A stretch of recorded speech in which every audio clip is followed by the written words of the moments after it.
Well, hey everyone, Coach David here. Welcome to another movie money mashup.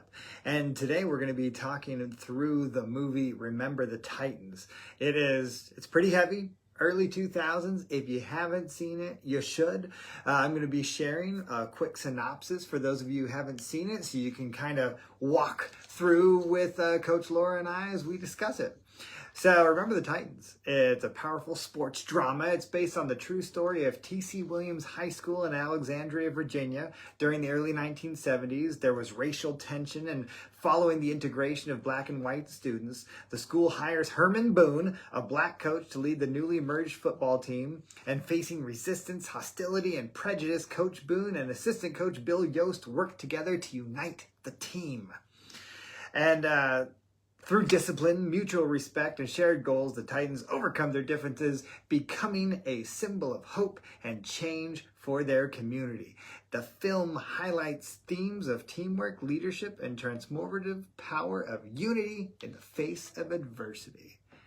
And someone just said that there's no sound, but I believe there's sound. Can you hear me now, Mom? Type really quick. You should be able to hear me. I don't know of anything that would be different. Oh no, she's not folks. Okay, there we go. Here comes Laura. There we go. Yeah, so that's Remember the Titans. That's what it's about. Here comes Laura, and then we will chat. There she is. Hello. Hi, how are ya? Amazing. Are you whispering? No, can you not hear me? Oh, there we go. Now I can hear you. No, hi. Hello. Oh man, this is a pretty heavy movie. I feel like is 30 minutes enough time? I don't know. No, not to do it justice, but this is where we're at. So yeah, this is what we're gonna do. This movie. Woo! Did you cry? Solid top 5 favorite movie of all time. Oh really? I don't know. There are too many good movies to be throwing top 5s. Maybe top. No. I probably watched Remember the Titans once a week. Once a week? From the day it came out till the day I graduated from high school. Yeah. Was it all just about Ryan Gosling dancing? Absolutely, yes. Yes, it was. I was obsessed, in love with Ryan Gosling and Denzel Washington, 2 of my celebrity crushes in the same movie, with so much heart and so much passion, and football. Like, let's go, all of it. You're a football fan? Yes. I'm from Texas. I think it was required. Oh, really? Okay. I'm all baseball myself, so I only watch football in movies. Now, this was before The Notebook, right? Well before, yes. Yeah. But after Young Hercules, which is where I fell in love with him. What, the cartoon? No, Young Hercules, the series, where it was on Fox Afternoons, and he literally played Hercules, so he walked around the entire show with his shirt off. It was great. But he was like a little kid. He's a teenager, yeah. Yeah. Well, I've never heard of that show at all. All right, we're finding out new things. Post Mickey Mouse Club, Young Hercules. He had a show called Brecker High, and then he was in the Mickey Mouse Club? I had no idea. With Justin and Christina and Brittany, yeah. Oh. Are you a fan of Fall Guy? I loved that was Fall good. Guy.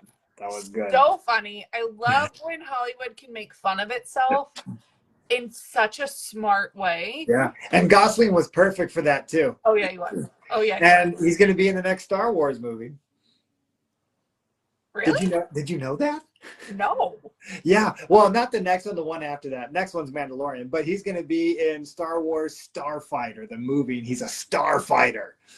I mean, I'm kind of excited. This sounds like a great. I mean, can't you imagine like him just like, I'm going to shoot these guys. I'm going to take them out. Like he's relaxed but stressed and he's okay, you know? He's the new Han Solo.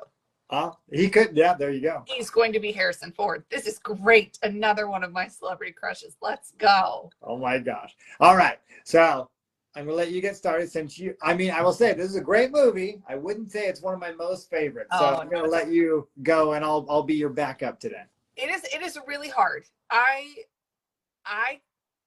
had to ask for help on the money lessons because I sat down to watch it intent on money lessons, and I just sat and enjoyed the movie. So I had to posthumously Hey, think that's about good. it. It was flowing over you, you know, so you can get connected better. So I had to really like rack my brain because there's so many really good things in here, and I think that there's a lot of there are a lot of pieces of our misconceptions of people and how their money is and how we look at our money. There are a lot of those, but I didn't want to go there. So one of the things I wanted to go with was one of my favorite scenes is the first time the players meet Coach Boone, and you got Petey Jones standing there with his hand in the air, and he's like, put your hand down. One of the things he talks about there, he's like, he's talking about nobody's wearing a suit. Like, you're going to show up to camp in a suit. And he's like, and you can go find a bum on the street and trade him for his, because he's definitely going to be dressed better than you. So dress for the opportunity is where I was going with this. Mostly because I have a career client right now. We're talking about what he's wearing, what he was going to wear to his interview, and now what he's going to wear to his second interview. Oh, well, there you go. Because your appearance is going to open doors for you, but also you should go ahead and invest in professional clothing. You need at least one or two things that make you look like you're a grown-up. Yeah. And it's okay to spend money. And this is me being a girl here. It's okay to spend money on those core pieces that you're going to use as your baseline items.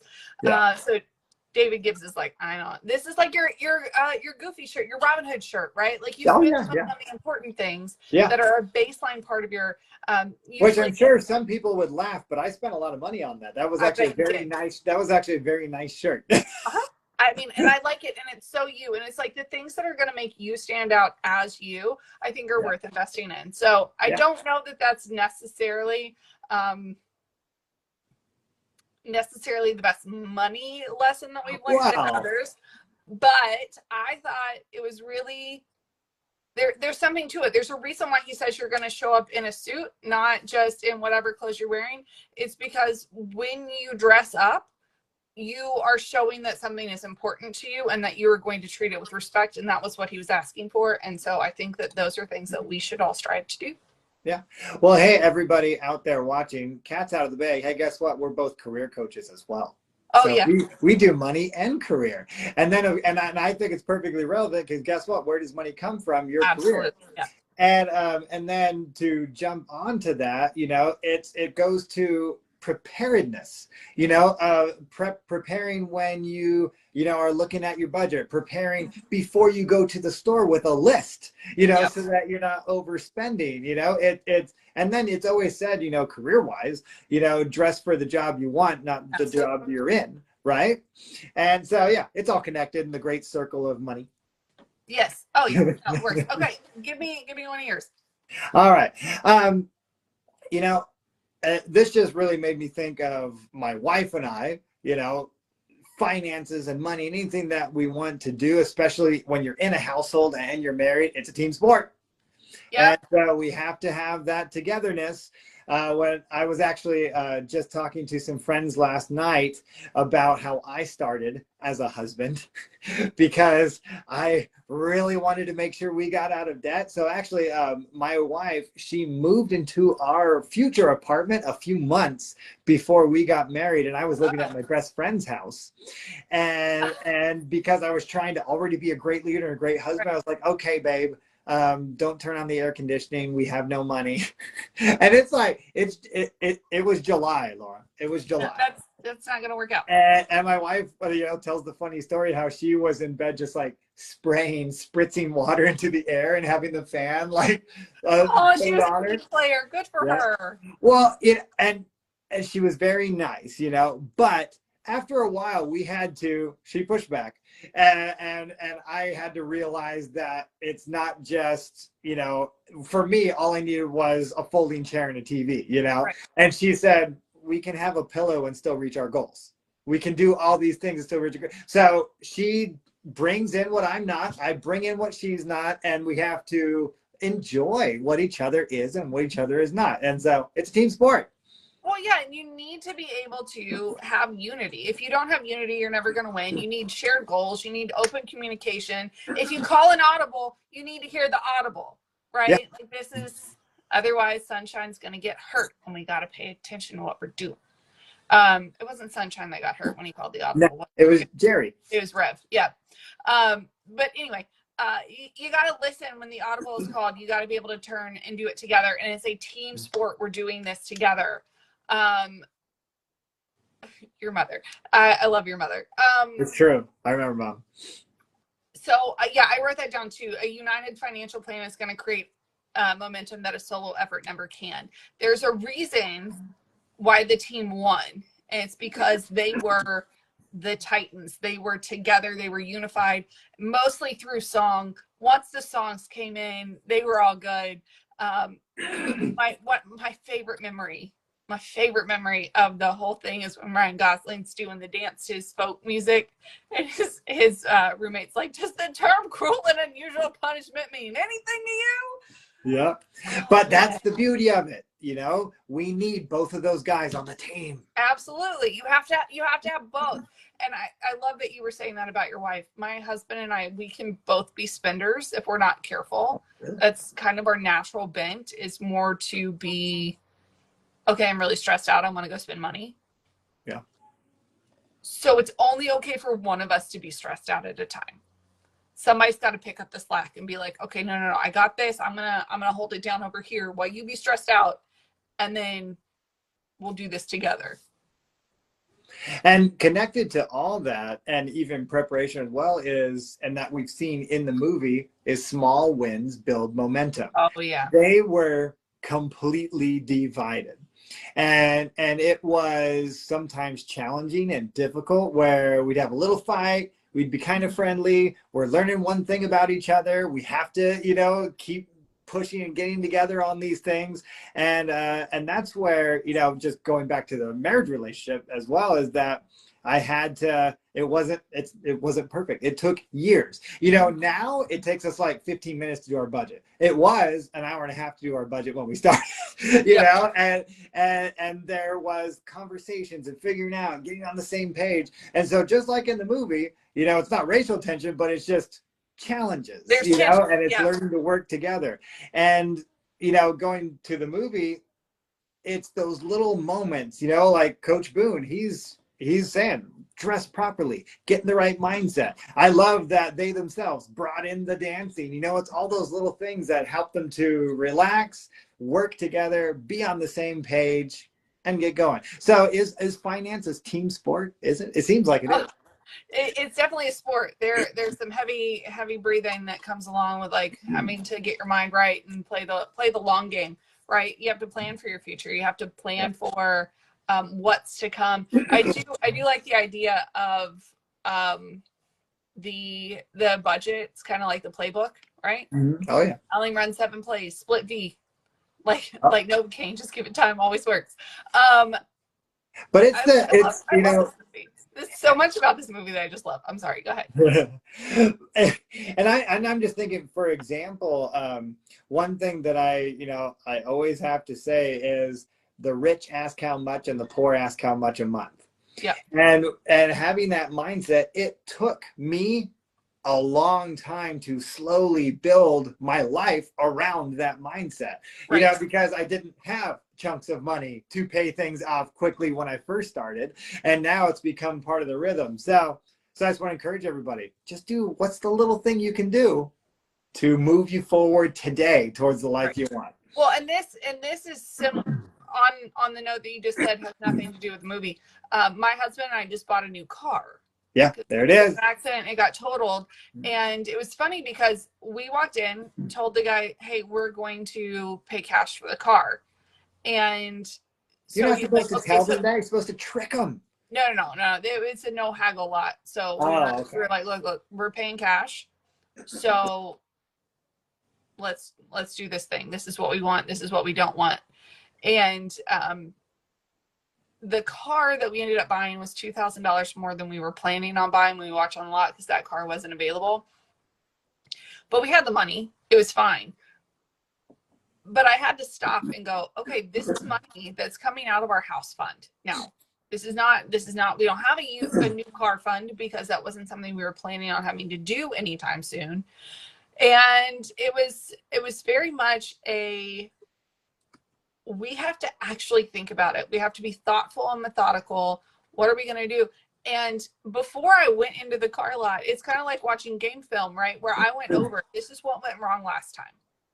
Last time we bought a car, this is what we did wrong. Last time we bought a car, this is what we did right. Let's do more of what we did right and less of what we did wrong. But at the same time, we have to be in agreement on the line of scrimmage. You can't be on the line of scrimmage and one of you's playing, doing one play and the other one's doing the other, because you're going to go in totally different directions. Nobody's going to win anything.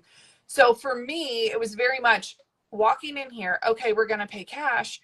And the guy at one point goes, well, we can get you this other car. It's just a little bit more. Your monthly payment's not going to go up much at all. I was like, oh, my monthly payment's not going up at all because I don't have those. Means nothing to me, buddy. Like, okay, paying cash, got it. I was like, no, I'm not playing around. I'm not. And you had already told them you were paying in cash at that point, correct. Right? Yeah. He's not listening. He's still trying to be a salesman.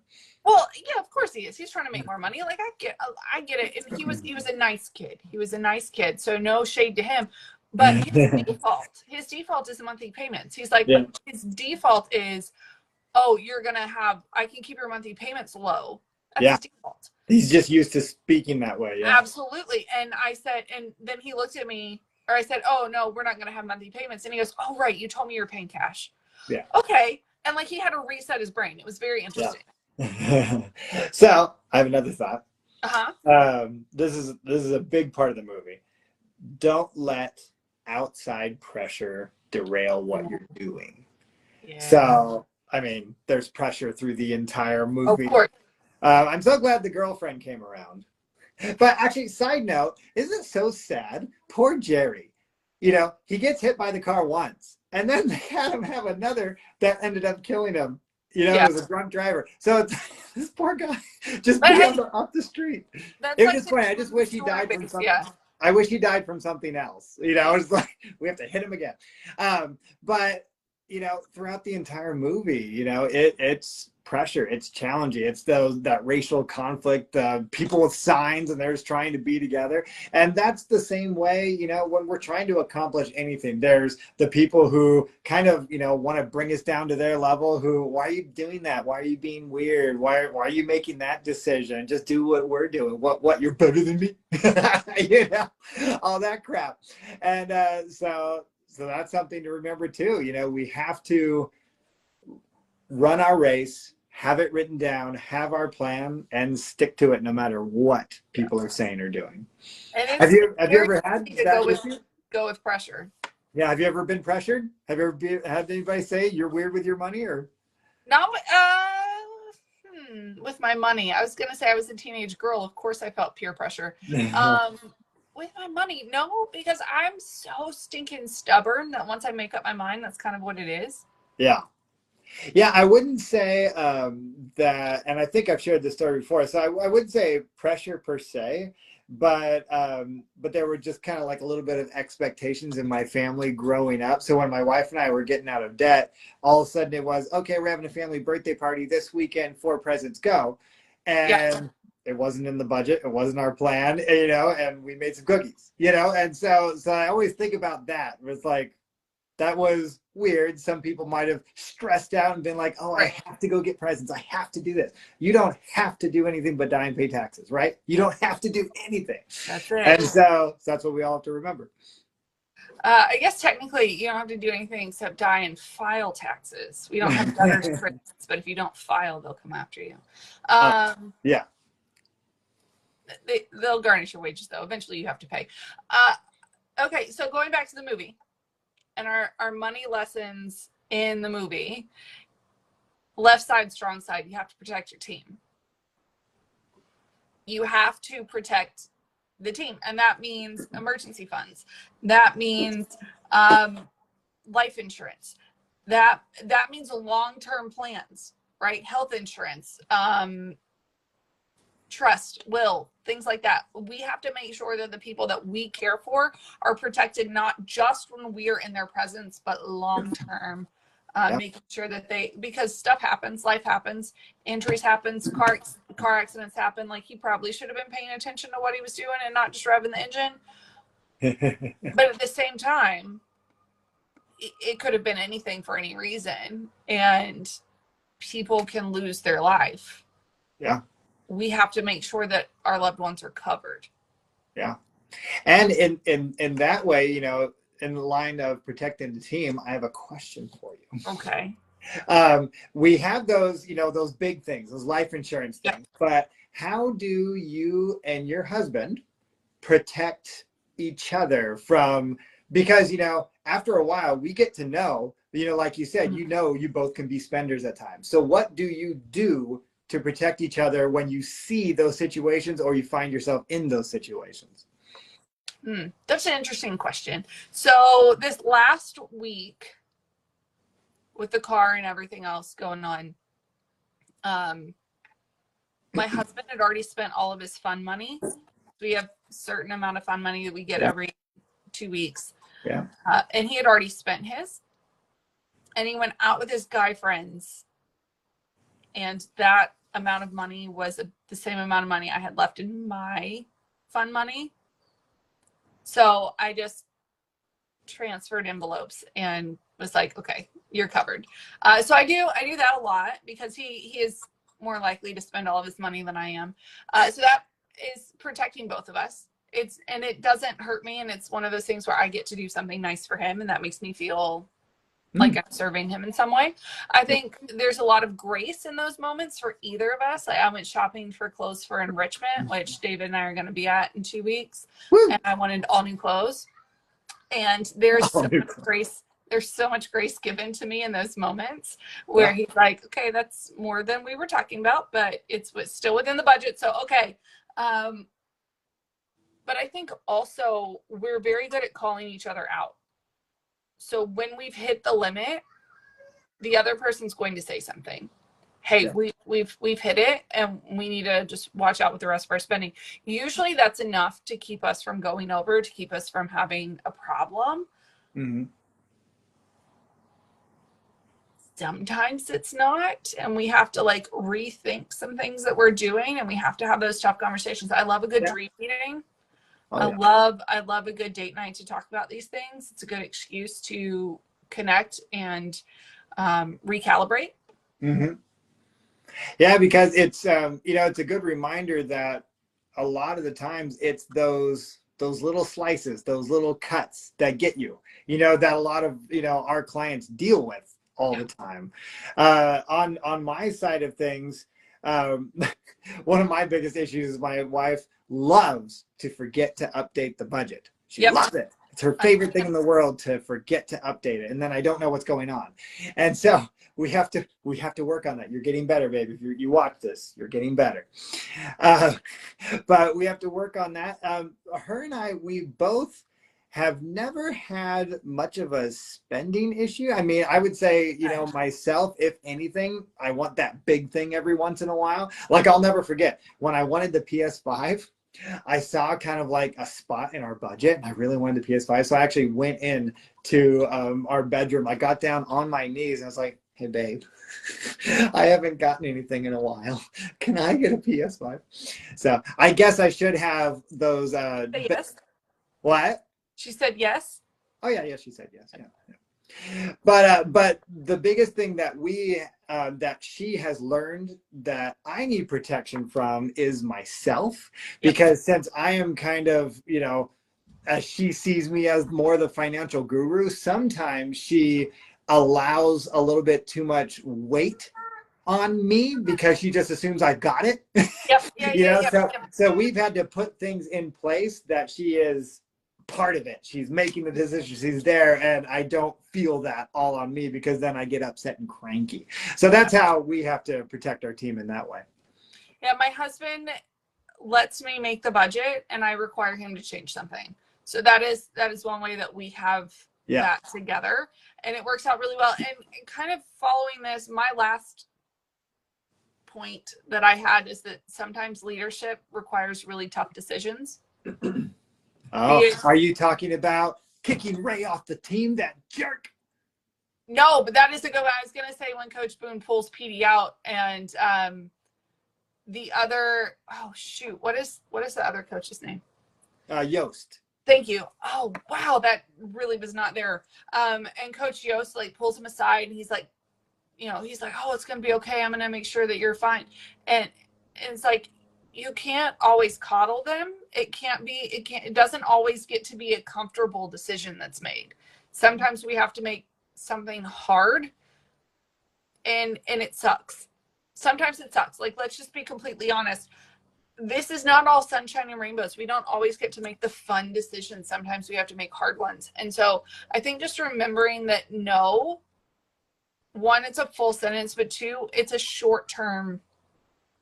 Yeah. Most of the time it's a short-term thing, right? We're saying no to short-term pleasures. We're saying no to short-term, yes to short-term pains so that we can have a more comfortable future. So sometimes the hardest financial decisions, they're hard in the moment, but they definitely make life easier in the long run. So those hard decisions, leadership is hard.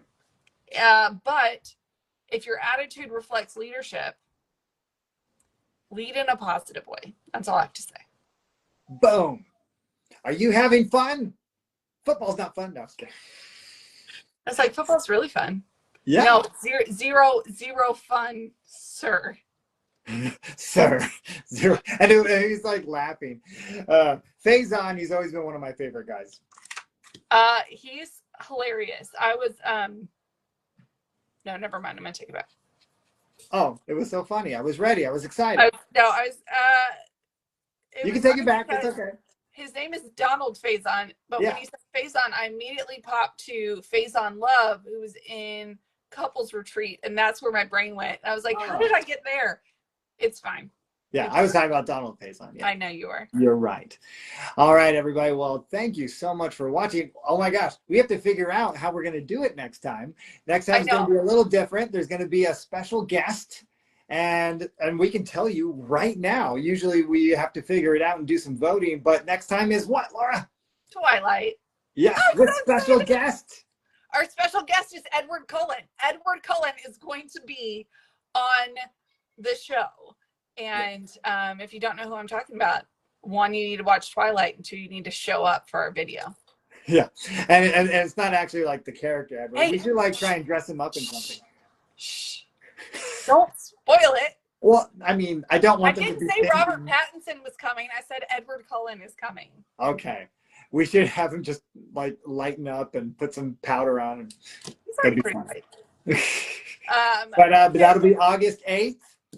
And we will let everybody know if it happens to be a different time, because we don't know exactly how everything's going to work out. I asked Lisa Barber yesterday about a timeline, and she said, I don't know.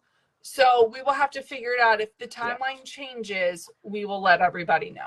Yeah. All right, everybody. Well, thank you so much for watching. And if you want to see some older episodes and catch them, you can do it in two spots. Yeah. You can go to my YouTube, Coach David Gibbs on YouTube, and then they're starting to come out on your podcast, right? They are every other week, just right along our cadence here. This week, You've Got Mail episode just aired on my podcast. Money and Career Mastery Anywhere podcast are given away for free. Ooh, that sounds so cool. Yeah. All right, everybody. Have a good day. All right, bye. Bye.